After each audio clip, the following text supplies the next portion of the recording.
queridos irmãos, queridas irmãs, jovens, o meu boa noite a todos. Que a paz do Cristo esteja conosco.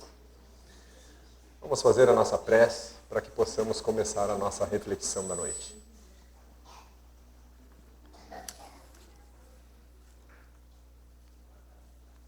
Amado Pai, Mestre, amado Jesus, neste momento de reflexão, de tranquilidade, em que nós esquecemos os nossos afazeres do dia, para nos concentrarmos na busca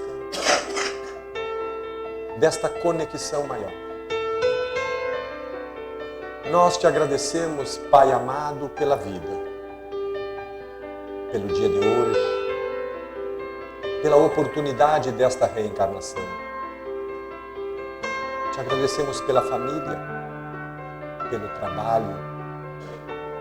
Te agradecemos pela oportunidade de estarmos aqui reunidos. Muito obrigado, Mestre, pelos ensinamentos que nos trouxeste. E que possamos nós, unidos em um só pensamento, nos conectarmos na busca do conhecimento. Que assim seja. Nós, como seres humanos, nós temos um objetivo quando retornamos a este orbe para continuar a nossa caminhada evolutiva. E esse objetivo é passo a passo irmos nos libertando das imperfeições que se encontram arraigadas ainda no espírito imortal. Passamos por sucessivas e sucessivas existências, sempre na busca da melhora, sempre procurando nos libertarmos das nossas mazelas morais. Mas a pergunta que fica muitas vezes é: como nós podemos fazer isso? Como que eu consigo me libertar destas imperfeições que eu ainda trago no âmago do meu ser? E a resposta é: sem autoconhecimento, nós podemos dizer que isso é impossível. Não tem como eu começar um trabalho sem antes saber a obra que eu tenho que realizar.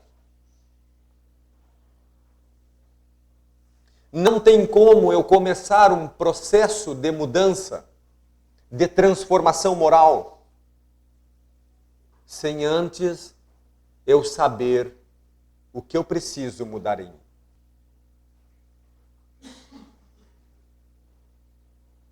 O autoconhecimento é o caminho que nos leva mais rápido nesta caminhada evolutiva em que todos nós nos encontramos.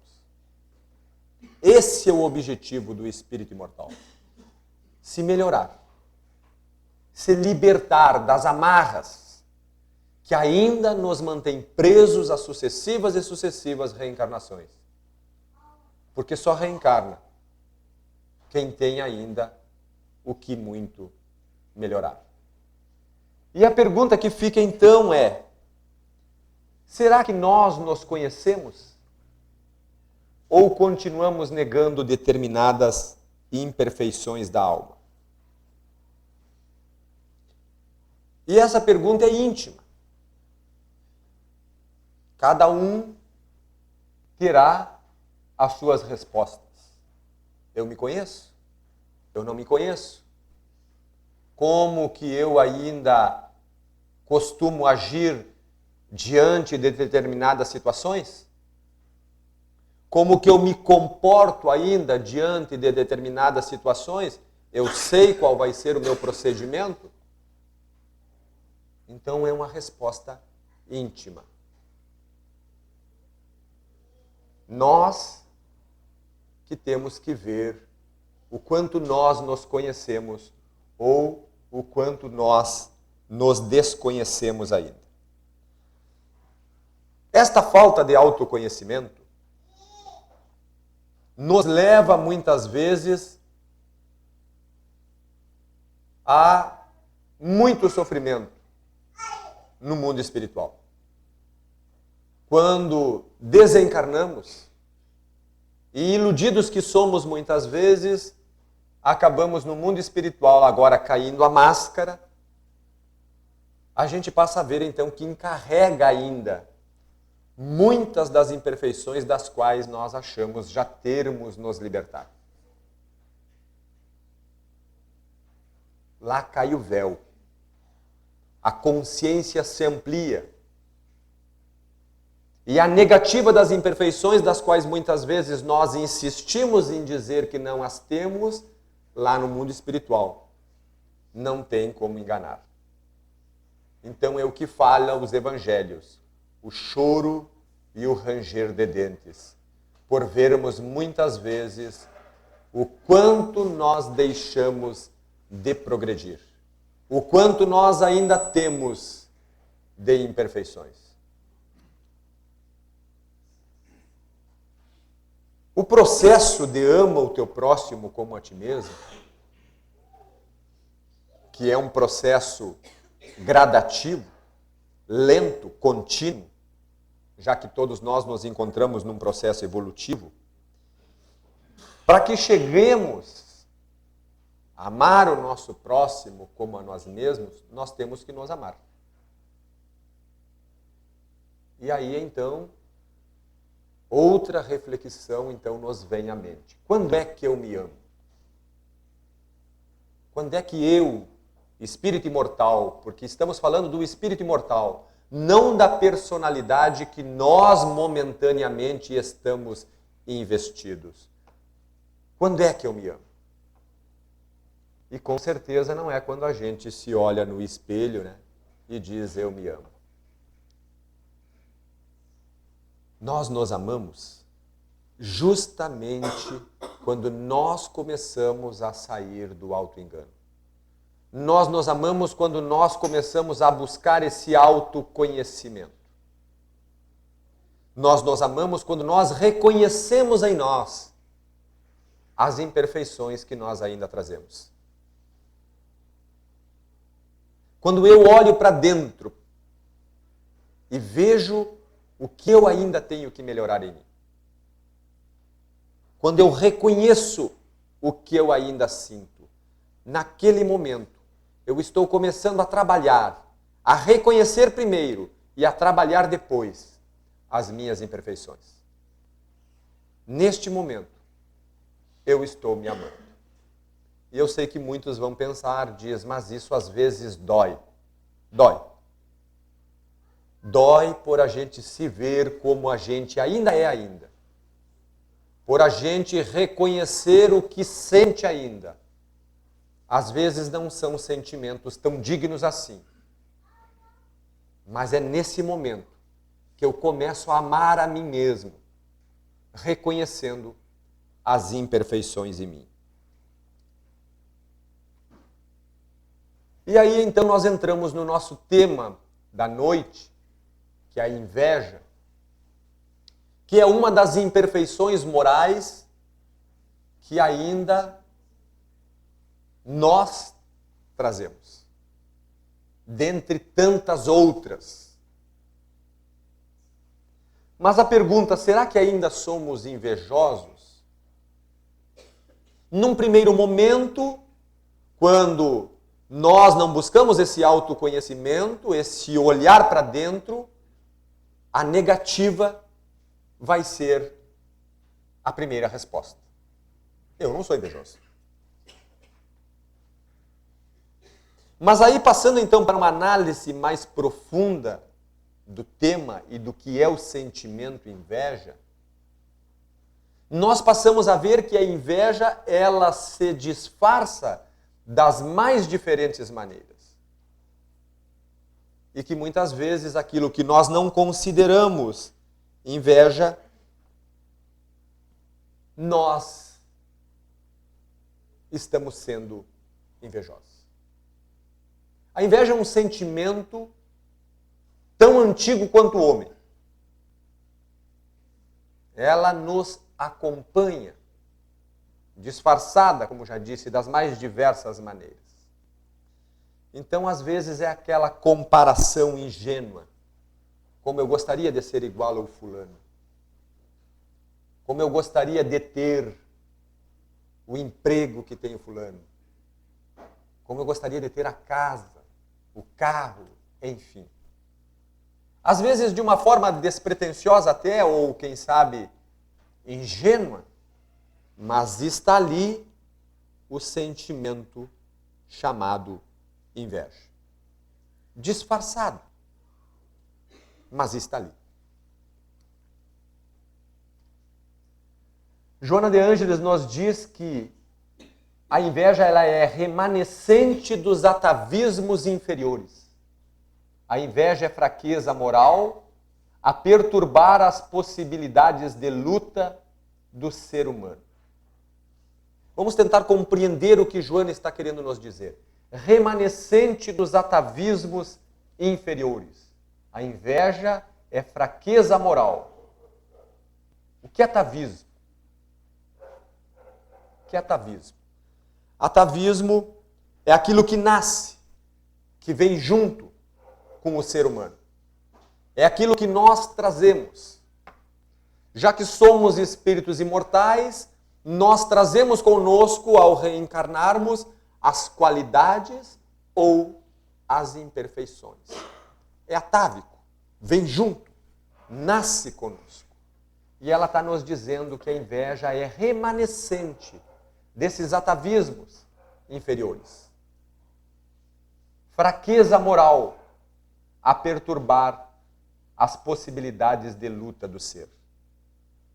O ser que, acometido de inveja, ele demonstra muitas vezes uma insegurança em relação ao outro. E aí é o que Joana nos diz, que é um sinal de fraqueza moral. Então, quem é acometido da inveja acaba desenvolvendo uma insegurança, depressão muitas vezes, porque se sente inferiorizado ao outro, deseja ser que nem o outro, mas ao mesmo tempo se sente inferior para consegui-lo. E aí Joana nos diz que haja reencarnação para que possamos mudar. E o caminho é a dor. Então, quando nós não nos conhecemos, quando nós não buscamos esse autoconhecimento, muitas vezes vem a dor para nos alertar onde nós estamos nos equivocando. Onde nós estamos errando. É aquele sinal de alerta que nos impele à mudança. Que faz com que a gente seja empurrado para a mudança. A dor. Na obra O Céu e o Inferno, nos diz que o caminho é o arrependimento, a humildade de se reconhecer. Está aqui de novo o autoconhecimento. A humildade de se reconhecer.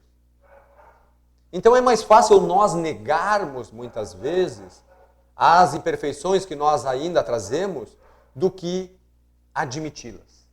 Porque para admitir precisa se desenvolver a humildade e reconhecer o que eu ainda trago em mim, o que eu ainda sinto em mim.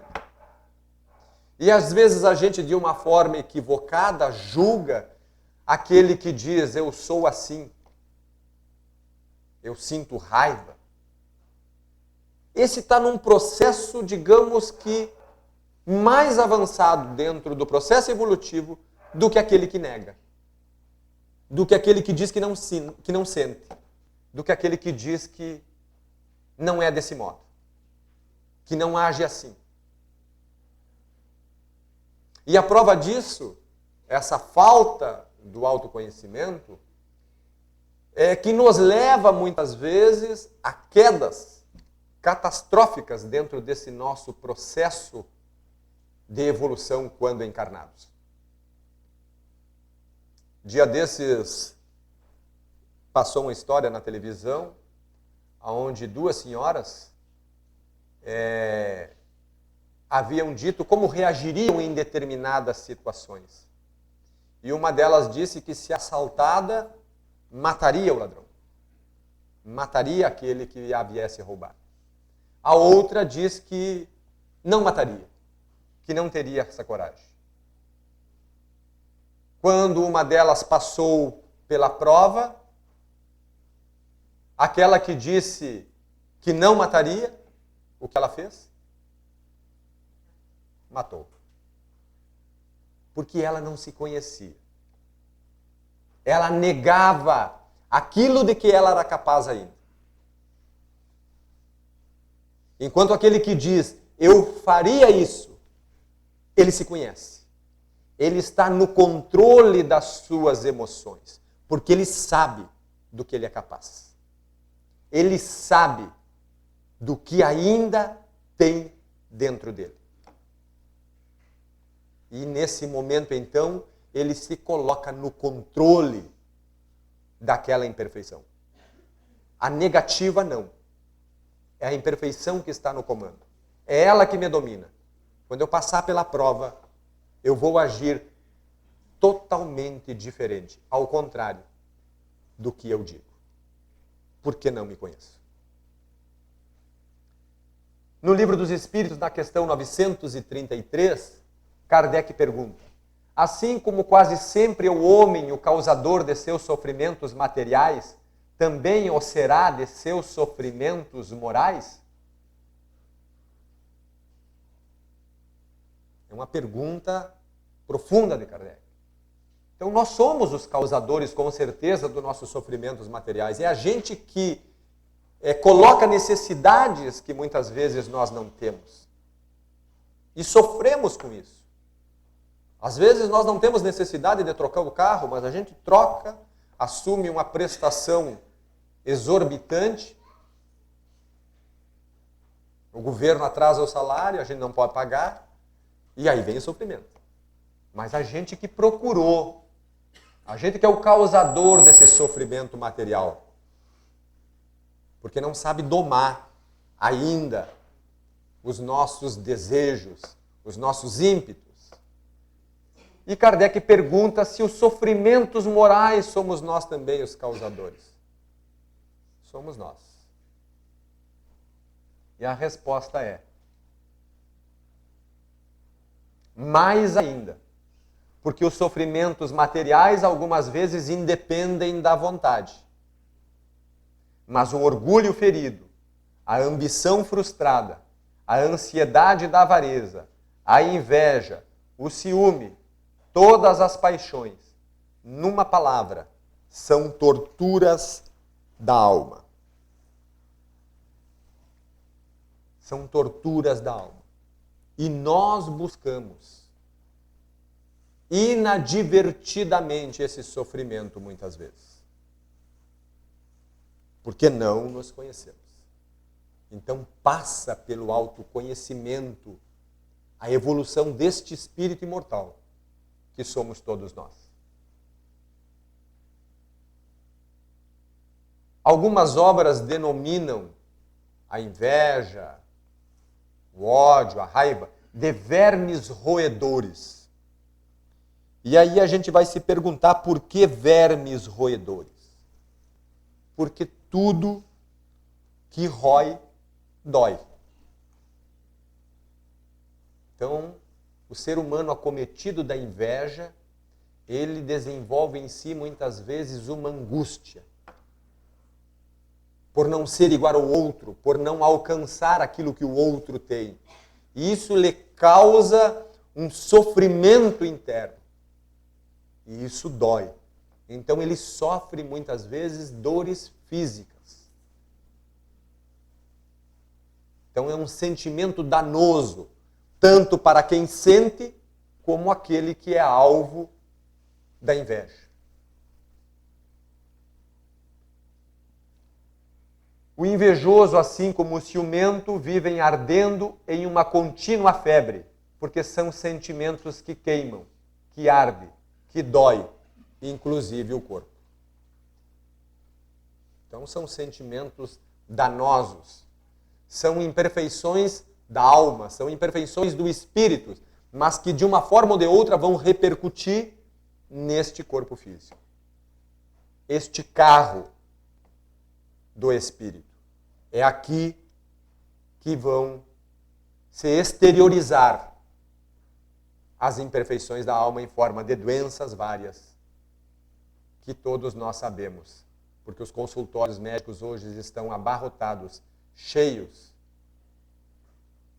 na maioria das vezes, por pessoas que não buscam a espiritualidade, que não buscam se conhecer melhor, que não buscam controlar, domar as suas imperfeições.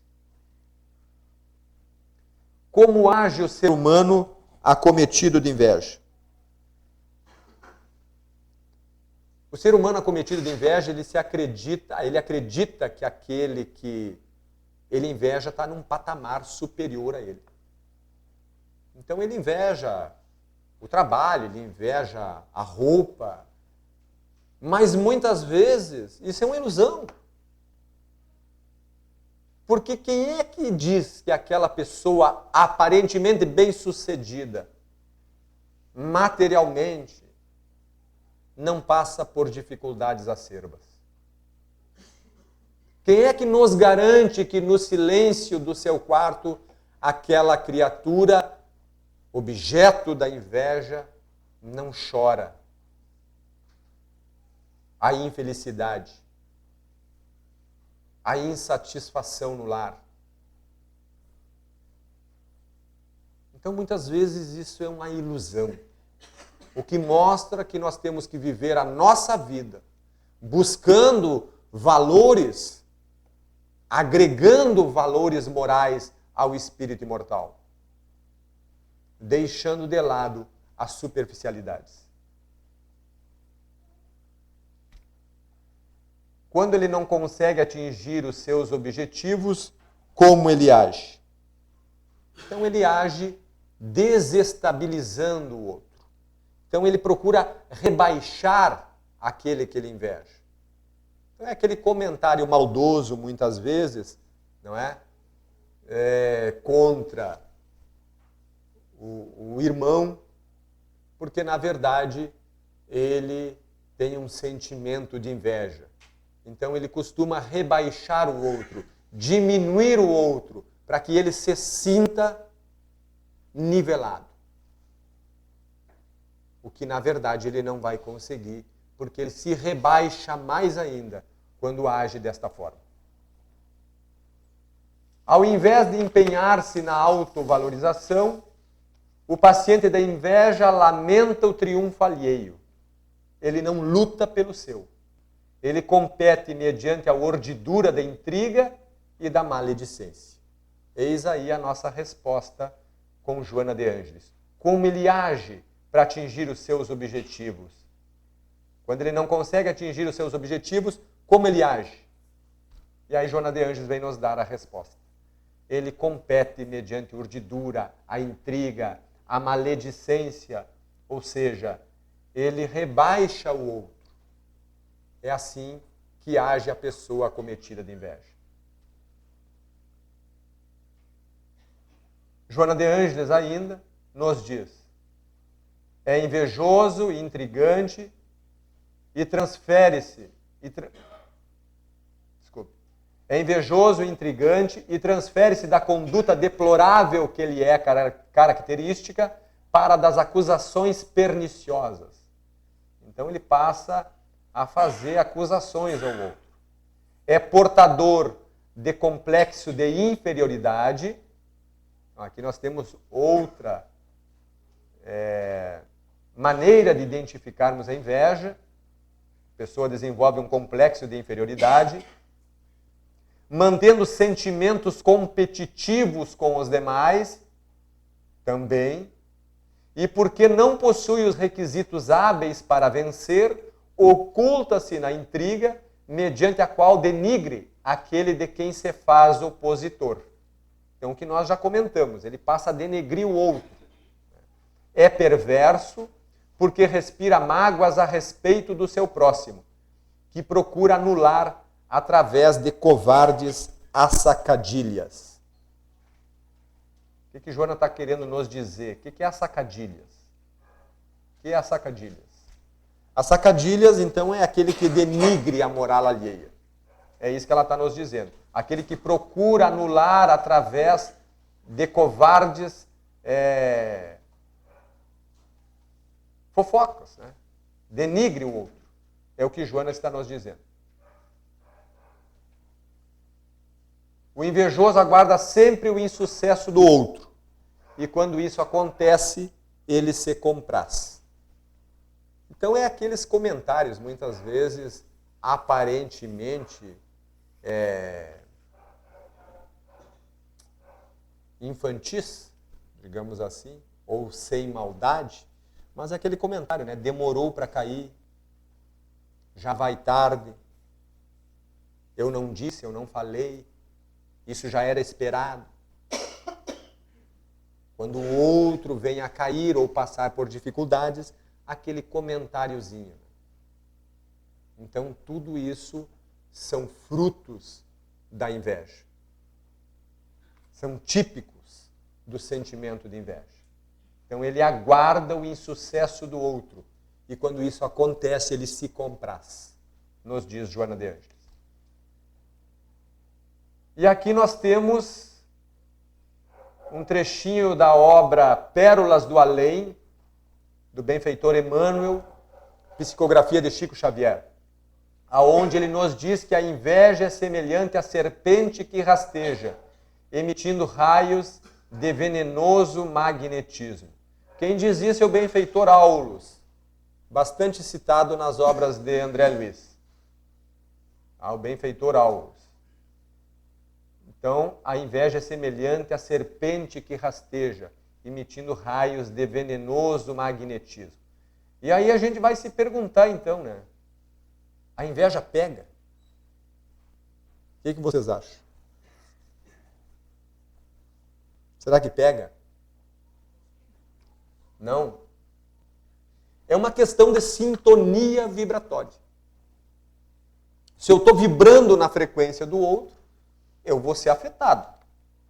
Porque o que nos diz o benfeitor Aulus? A inveja é semelhante à serpente que rasteja, emitindo raios de venenoso magnetismo.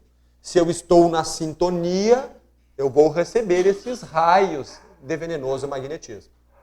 Agora, se eu estou vigilante, se eu não estou na mesma frequência que o outro, eu não vou ser atingido. É uma questão de sintonia. Então, que ensinamento nos traz nessa obra Pérolas do Além, o benfeitor Aulus? Então, depende de nós. A inveja pega? Depende de nós. Qual é a minha sintonia? E aqui Joana nos dá a resposta. Não nos preocupemos com o invejoso. Porque ele não nos alcança.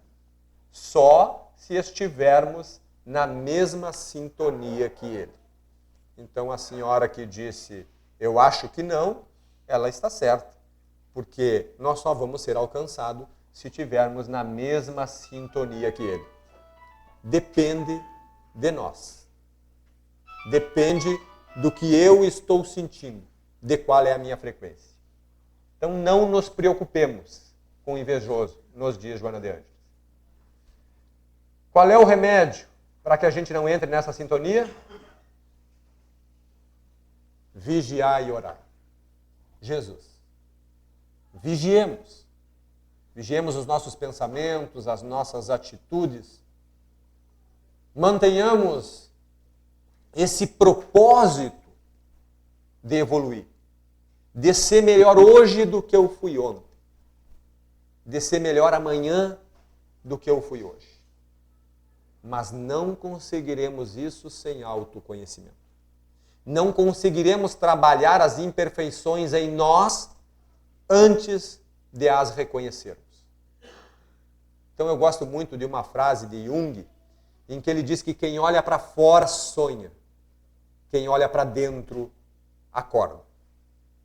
Então muitas vezes a gente ouve um ensinamento e diz, essa palestra era para fulano, porque é um invejoso nato. E aí é o que nos diz Jung, quem olha para fora sonha, quem olha para dentro acorda. Até quando eu acho que o outro é invejoso, eu estou me vendo no espelho. Eu também tenho a inveja em mim. Então, vigiai e orai.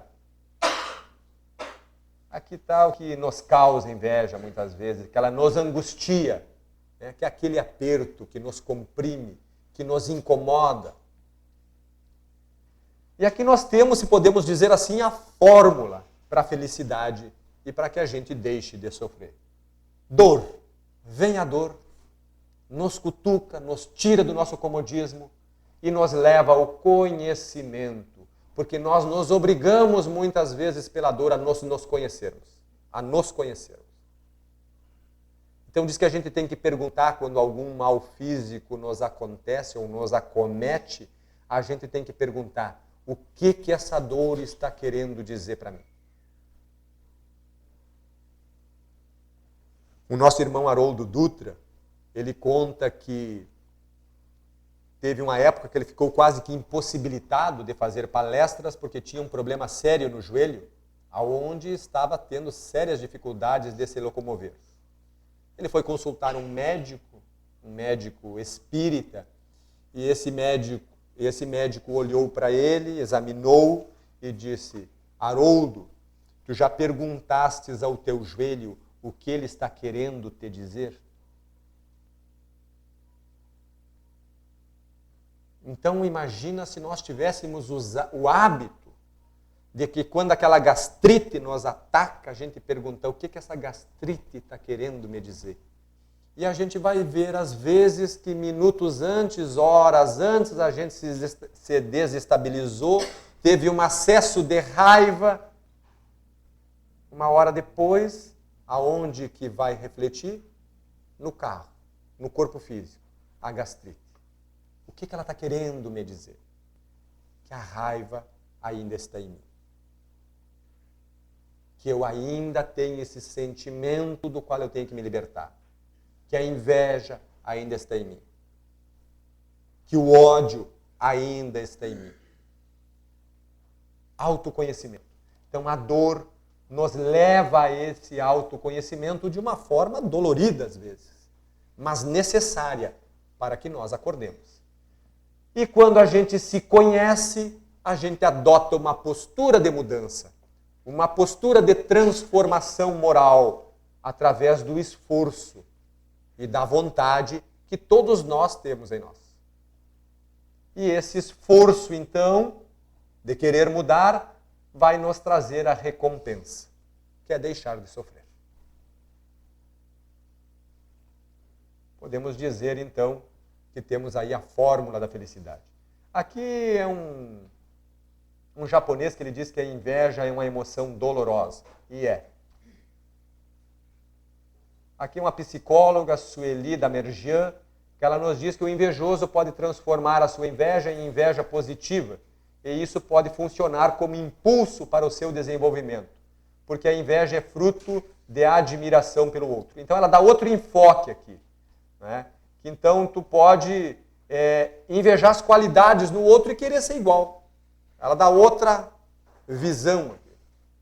Eu acho o outro, eu vejo no outro que ele é paciente, que ele é calmo, que ele é tolerante, que ele é caridoso, e eu digo, eu quero ser igual ao fulano. Aqui ela está nos dizendo que pode ser uma inveja boa. Né? Então, querer ser igual ao outro nas qualidades. E aqui o nosso Evangelho segundo o Espiritismo, que nos diz que a certeza de um futuro próximo mais feliz sustenta o homem e encoraja-o. E, em vez de se lamentar, agradece ao céu pelas dores que o fazem progredir. Para aquele, ao contrário, que só vê a vida corporal, esta lhe parece interminável e a dor recai sobre ele em todo o seu peso. Então, é compreender o que a dor está querendo nos dizer. Ainda o nosso Evangelho aqui, capítulo 5, item 13, motivos de resignação, que nos diz: o resultado daquela maneira de encarar a vida é diminuir a importância das coisas desse mundo. É o que nós já falamos hoje. Diminuir a importância que damos às coisas do mundo. Levar o homem a moderar seus desejos, moderar os nossos desejos. E contentar-se com a sua posição. Interessantíssimo isso aqui, né? Contentar-se com a sua posição. Por quê? Porque todos nós somos muito importantes. Todos nós somos parte de uma grande engrenagem. Nós somos importantes. Imagine a nossa cidade, o caos que ficaria sem o nosso gari. Uma profissão muitas vezes desprezada por muitos, mas ele é muito importante dentro daquilo que ele faz. Imagina a sociedade sem médicos, sem empregadas domésticas, sem os diversos profissionais, enfim, sem a dona de casa, que educa, que dá o primeiro ensinamento ao filho. Nós somos muito importantes. Então, a contentar-se com a sua posição. Nós temos que nos contentar com a posição em que nós nos encontramos dentro da sociedade, pois é ali que eu tenho que fazer o meu trabalho. Sem contentar-se com a sua posição, sem invejar a de outros, atenuando o impacto moral dos seus reveses e decepções. Ele extrai daí uma calma, uma resignação tão úteis à saúde do corpo, quanto a da alma. Enquanto pela inveja, o ciúme e a ambição, ele entrega-se voluntariamente à tortura, aumentando as misérias e as angústias de sua curta existência. Então a nossa existência é curta. E nós vamos perder tempo ainda alimentando sentimentos tão destruidores? Busquemos o autoconhecimento, pois é ele que vai alavancar a nossa evolução. Vamos fazer a nossa prece então.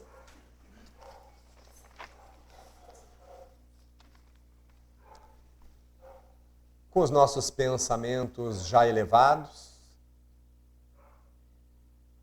nós agradecemos a Ti, Pai. Nós agradecemos a Ti, Mestre amado, pela oportunidade divina de estarmos aqui reunidos. Que possamos todos nós, nesta caminhada em que nos encontramos, buscar este autoconhecimento, nos compreendermos, nos entendermos melhor. Ajuda-nos, Mestre. Ajuda-nos, Mestre, a olharmos para dentro, a descobrirmos as imperfeições e as mazelas que nós ainda carregamos. E que possamos nós, a cada dia da nossa existência, nos melhorarmos um pouco mais. Ampara os nossos familiares, aqueles que aqui não puderam estar. Ampara os nossos filhos, onde quer que eles estejam.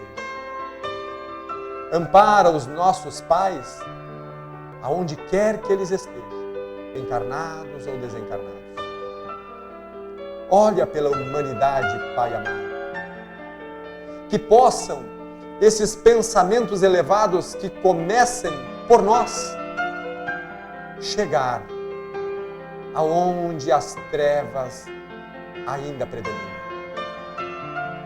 Auxilia, Pai, aqueles que ainda não despertaram para a luz. Ampara, Pai, aqueles que passam pela dor e pelo sofrimento nos hospitais. Que os benfeitores possam se dirigir aos orfanatos, às creches, aos asilos, às penitenciárias e levar essa energia benfazeja para que todos os nossos irmãos possam despertar para o bem. Agradecidos pela oportunidade da reencarnação, que possamos todos nós retornar aos nossos lares, levando